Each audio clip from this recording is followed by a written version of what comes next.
Good morning. It's my honor and privilege to welcome all of you to a BW Dialogue on Education.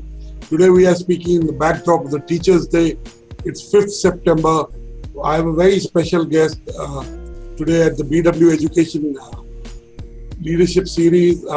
Let me welcome Ms. Malhotra Kandhari, who is the Managing Director of the MBD Group, which has its impact on the education ecosystem, as our guest today. Morning, Monica ji. Welcome to BW Education Dialogue. Today is Teachers' Day, so congratulations to you. Last 180 days, how have the last 180 days been for you, both personally and professionally? First of all, happy Teachers' Day to each teacher. I would say in times like this, the noble act which they've put together for the continuity of education is exemplary. With the resources they had, with the challenges they had in their hand, I want to congratulate each one of them. Yes, challenges were far more at their level. Yes, the entire ecosystem was affected and is affected, whether it is the publisher or whether it is the school or whether it is anybody else in the ecosystem, whether it is government, everybody is impacted on this. But what the major impact I would say is technology, which has come as a savior. So for the entire ecosystem. So what I think is that the last 180 days have been a roller coaster. In fact, what I see is that there's so much of the bullish attitude towards funding towards this sector is really encouraging. I would say that it is also hinting at what the future is going to be. So there's a strong hints which we are getting that the technology is going to be the future in education, and there'll be blended learning. The role of teacher nobody can take away. No artificial intelligence on the earth can take away the role of the teacher. Technology is a very good tool which we'll be having in our hand, and personally, at MBD, we've been into technology space since 2007. I mean, 1998, of course, we started investing in terms of CDs and CD-ROMs. I would not count that, but a formal introduction was 2007, and today we have millions of users using our content.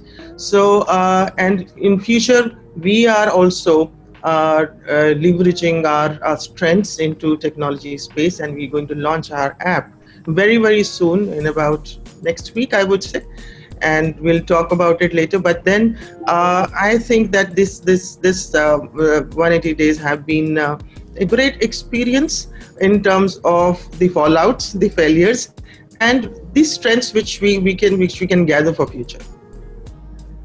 Thank you, Monica ji.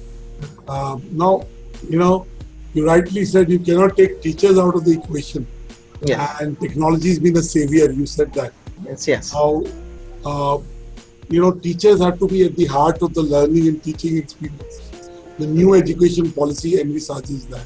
That's right. If I talk to you in 2 years, 3 years, 5 years time, what do you think teachers would have done to themselves to upgrade? Who will be the teacher of tomorrow? What will be the skills he or she would have? Okay. See, what I think is that the teacher of today, of course, they've been pushed to use this. The teachers were using quite a bit in terms of, if I map the other developing countries, the curve at which where India exists in terms of using of technology in education, we were far ahead, of course. But there was, because the number of schools was so large in India, so I would not say that the percentage was very high. But during this time, we've been pushed towards it. What we would have done in the next 5 years of consumption or adaptation, which this 180 days has done that, already covered that. And what I see is that, at MBD, we have been training teachers to use technology, and we are going to probably do that far more in future. And the teacher of today is supposed to know the subject and teachers is supposed to know how to create the content, create the assessments, how to do the live classes. So their role has been enlarged. So, but then the thing is, the approach now in the classrooms have reversed. It has become more student centric, and it has become less it has shifted from teacher being the source of knowledge. They have become guides to knowledge. There's so much of repository available, the plethora of content available in different forms and formats now in on different platforms, and which teachers can use. And our the app which we are making at MBD is targeted towards the future. We will be enabling the teacher, whether it is in terms of live classrooms or whether it is in terms of adaptive assessments, where they can enhance the experience of the student and engage them better. And we are also going to lay emphasis on whatever tools we give to the teachers are easy to use. So that will be our main prerogative. And in terms of students, our app is actually covering the entire pyramid, which is students, teachers, and parents.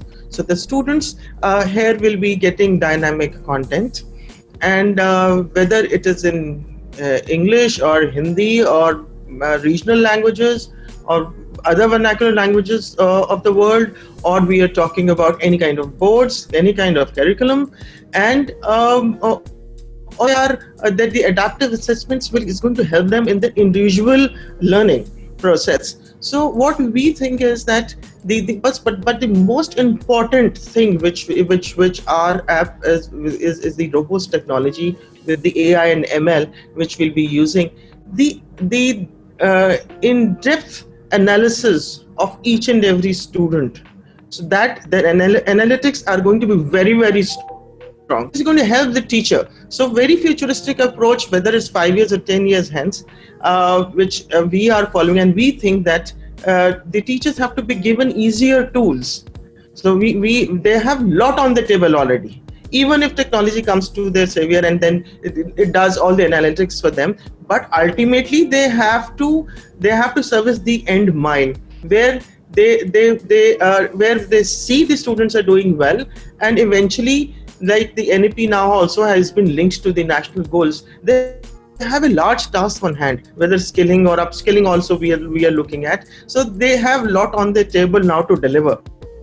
Technology should help them to do most of their work. So that is the idea through the app, or through what I see in future, that we need to support teachers whole out. Also, Mangaji, you're right. You've seen the whole ecosystem of education evolving over the last 2 decades, right? That's right. How is a company like MBD, which has been a traditional publisher, very well respected and entrenched in the education ecosystem, pivoting itself to become a new technology player? How is MBD pivoting around technology? You alluded to it, saying you started investing in technology in 1998, and since 2007, you have, in a big way, adopted technology, invested in video content, invested in an app. But tell us, how is this pivot happening now that technology and education is on the cloud? Yeah, it is on the cloud. Yeah. How is this pivot happening from a traditional publishing content company to an edutech company? Okay. Annurag, first I want to tell that we've been a traditional publisher past 60 years. But if I would have to say that we've been only into the traditional space, I would like to add over here that MBD, whether it was augmented reality, virtual reality, mobile apps, whether it was digital content, we are far ahead in terms of, we were the pioneers in terms of, if I would say, in any kind of technology being adopted in this space in education in India especially. So in terms of, we have been always very pragmatic about using technology.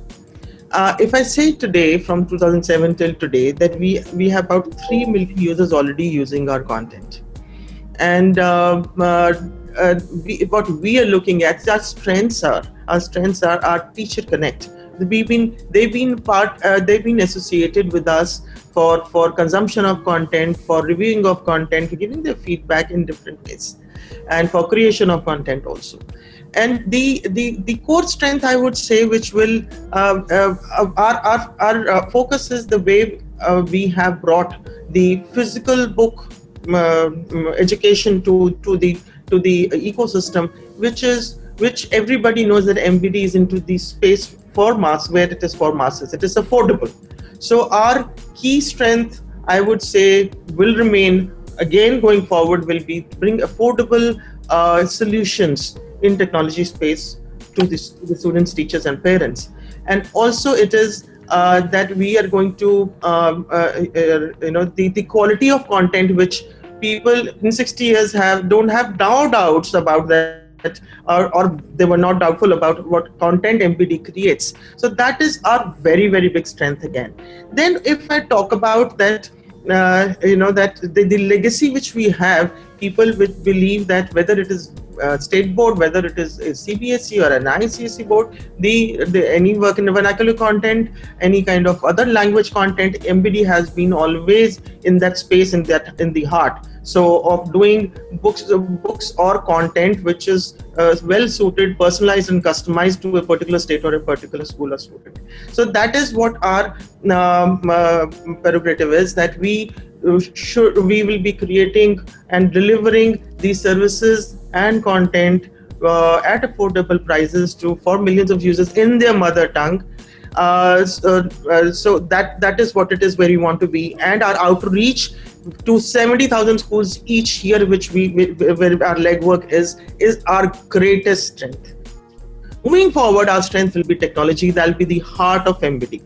So this is what we are looking at, that the way we are perceived as for masses, for each child, we will be perceived in technology space also. We're looking at a sizable number of students with in 8 to 12 months on this app, which will be launching in September. Thank you so much. I don't think you have to explain MBD to anyone in my generation. Thank you. And I really mean it. It has its own credibility in the marketplace. It has its own relationships. Now it is about the method of delivery. That's right. It's about the kind of content. It is about being relevant in the EdTech space and becoming an EdTech player. I mean, MBD Group has all the 4 components of being a EdTech player. One, the focus on EdTech. I believe if you focus on something, it grows. Second is the credibility of the brand. Third is the content. And fourth is the relationships and the reach in the education institution. Yes. I think within these 4, you are uniquely poised to be able to exploit the EdTech opportunity and be in some way relevant to the students and hence also to the teachers. Let me ask you, as we go forward, what do you think are the 2 or 3 skills that every teacher has to imbibe to be staying relevant in the future? Like I used to say, since 2007, I've been saying that technology is a friend to a teacher. It is not here to replace. So it took a while for all of us to understand in the ecosystem, because it started with as if it's going to replace teacher. Teacher cannot be replaced. So the teacher is supposed to know technology now. The teacher is supposed to get friendly to technology now. The teacher is supposed to know how to create content so that they can customize that content to the child in question. And that personalized and customized teaching and learning takes place. So they have to lay emphasis on the analytics, which this technology brings on their table. And then they have to customize their learning to that analytics. Though technology will do a lot of part of that, bringing and throwing that kind of piece of content which that particular child may require according to the performance of the student, which is mapped through analytics. But teacher has to handhold. So that's what I said, that they need to be more aware what technology is bringing on the table and how to use that effectively. So that, today NEP is talking about the learning outcomes. So those learning outcomes are to be met. And without technology, where the student teacher ratio is far and wide high than what is probably expected, so this is going to help them to bridge that gap. So, and there are with now with this COVID, there'll be many fallouts in terms of people, students reaching to schools, and when they reach the schools, whether there'll be a gap year, whether whether how much knowledge they'll have gained through their examinations. So this teachers, the way they have used the technology now, they have to use this in future also, not because it was COVID and it is not they're out of COVID. They need to know the NEP, the targets of NEP can be only achieved if traditional learning and technology based learning there's a hybrid situation in the class. So otherwise than that, it will take us many more years to reach where the destination which NEP is showing to us. So for us to in fact to become the world power, I think technology is a must-have for teachers to know. And teachers are builders of nation. And the students of today are our nation tomorrow. And they have a task on hand. And technology, user-friendly technologies are there on their tables now. And I think just using them, and this is just not difficult, it's just that they have to be now more proactive on the analytics than just delivery of contents. Much more is asked from them, but a lot technology will do for them also. Beautiful. I think the NFP has the noble intent. It's a very good vision document, and it directionally states where we are headed. And I have no doubt that it will get implemented. Because the need for a new NEP, which talks about more autonomy in terms of courses, talks about interdisciplinary approach, talks about employability, talks about technology, talks about open architecture in education. That's right. I think it was needed. And post-COVID, the NEP becomes even more relevant. You're right. Teachers have to upgrade themselves. They have to use technology more. And dare I say, Monica ji, teaching is a one too many. Whether it's one teacher teaching 20 students, or 40 or 50 or 100, teachers also have to become mentors, which is more one-to-one.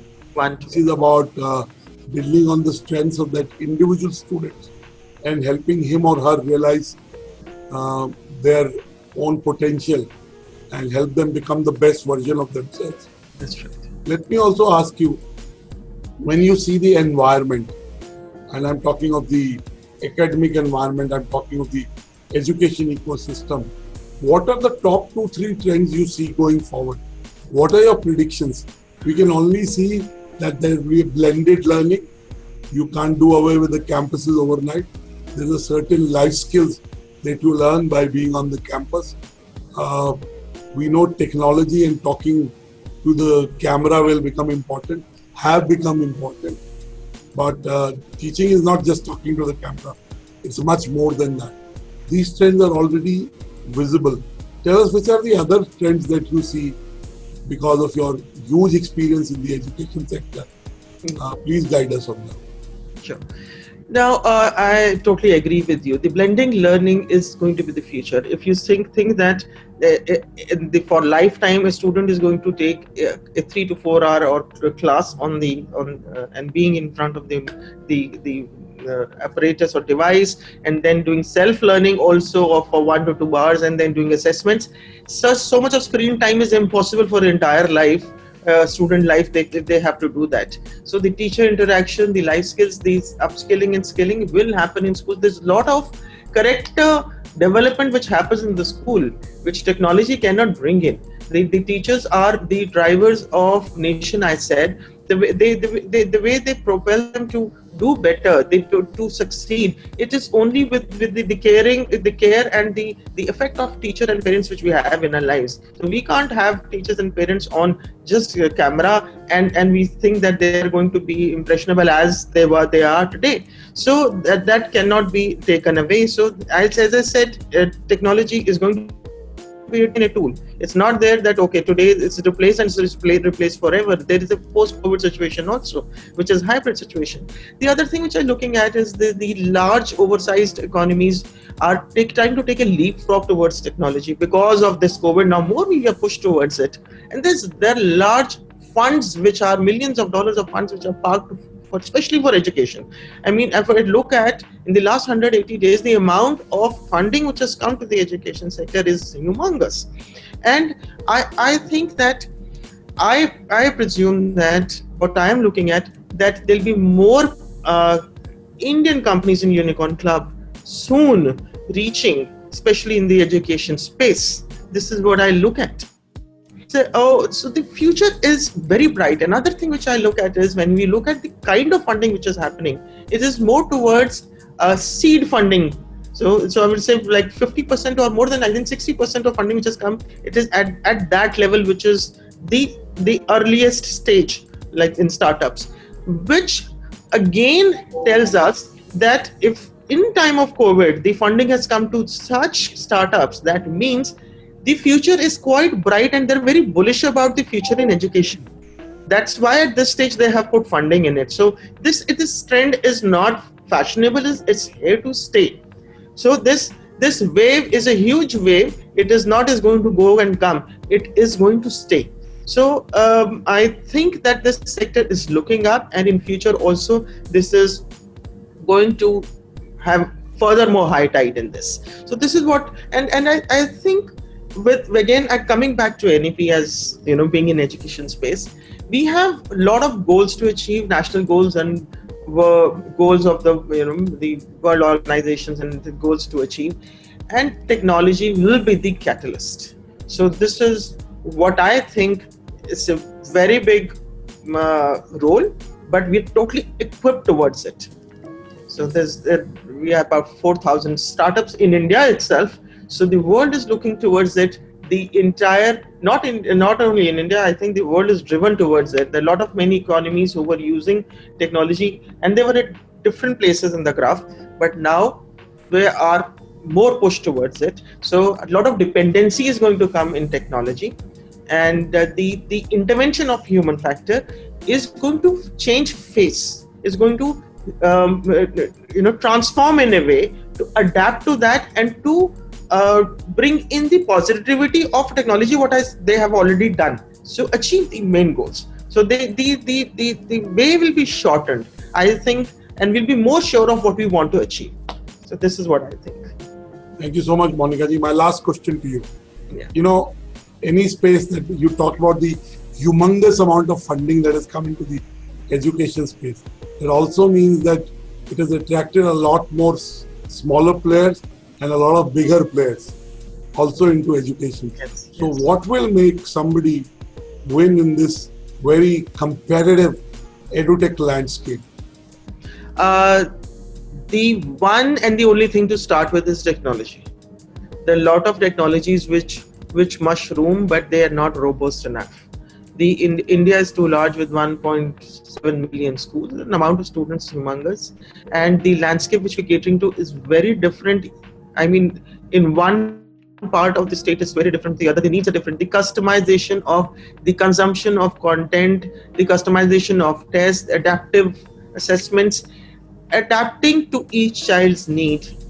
So that is what is going to be the key. The robust technology and how much we can customize are the two things. Whether it is in the form of mother tongue or whether it is in the form of a learning curve each child has.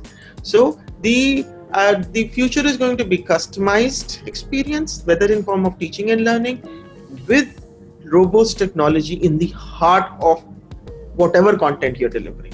So these are the two key things. You can't live without it, which is the great content on it, and which is the technology and the outreach, which has to be there. If you have a wonderful product, if the outreach is missing, of course, you lose on whatever you have made. Yeah. But what, let me ask you a follow-up question on that. See, again, there are niches within education. There is the K-12 segment, then there is the higher education, then it is the after-school K-12 segment. Yes. So, improvement, self-improvement, learning coding, then that's where White and Junior is. That's where YJUS is. They're not trying to replace school education. They're trying to supplement school education. Now there are startups like QMath that for focusing on improving mathematics skills and applying them. So there are lots of specialized and niche areas. You cannot be everything to everyone. You need to focus on a certain segment and be the best in that. That's my view. If you want to succeed, if you want to be everything to everyone, then possibly that offering is not deep enough. Okay. Right? That's my view. That's my view. I just want to ask you my last question before I wrap up. The last 6 months have been tough for a lot of people, both on the lives and livelihood front. People have seen their loved ones going away. They've seen a loss in their livelihood. You and me are very blessed that we are able to do what we are able to do. What is your message of hope for people who are anxious, who have despair, who are dealing with uncertainty? Okay. First of all, Anurag, what you said was that you need to be in the niche somewhere. So, like MBD has been one player making content for all classes, all subjects, all boards, all kind of major regional languages, leaving no stone unturned in terms of what is required in the education service or content side. The same with the way we are looking at our app, it is for the entire K to 12 segment. The content will be in English and Hindi, fully animated with videos supported, everything, adaptive learning. We'll be covering almost all boards in India. And whether it is teacher fraternity requiring live classes to assessments to taking examinations, whether it's students getting dynamic content and adaptive learning, any kind of test they want to perform, whether they want a certain nugget of just one piece of content. So and customizing to the need of the learning curve of the child, whether it's the parents trying to gauge where their children are. So we are looking at a one-stop shop, whether it is whatever is required. So this has been the strength of MBD, to bring everything as one-stop shop where you don't have to look around. So the shopping ends over there. That is what is our thought process. So we have been doing that successfully, touch wood, by God's grace. So we think that this is the way where we don't want teachers to go hunting for, or education go hunting for different solutions and trying to combine, because some certain technologies don't speak to each other. So that becomes a deterrent otherwise in future. And yes, during pandemic, we have been personally really hit, each one of us, in some or the other way. And to tell you, like as we said, technology was the only choice. Being positive is the only choice we have in hand. There's no other choice which we are left with, and that is the only thing which will travel in the universe and bring us positivity. So I think what I see around, that people now have this fighter attitude. Okay, we know how to just change atmosphere, wearing masks and going outside, but we tasks which we have to do. So they've become more brave. Yes, we have lost a lot of loved ones, and there have been a lot of sad stories which the loss cannot be made, even with a lot of positivity. But now whatever we have in hand, we have to look at, this is what we have, and from this we have to make our future, our family's future of the greater family, which is our nations. So we need to think of some creative ideas to take all of them along, because it's not only your own survival, it is a survival of the bigger family which you have in your hand, and then eventually each one of us is going to affect the nation. So we have a large task. We have to think large and rise above our personal needs. I would say this is the time to all of us to look at that we are a major contributor to our nation, and we have to think very large than what we have been thinking before. Thank you so much, Ms.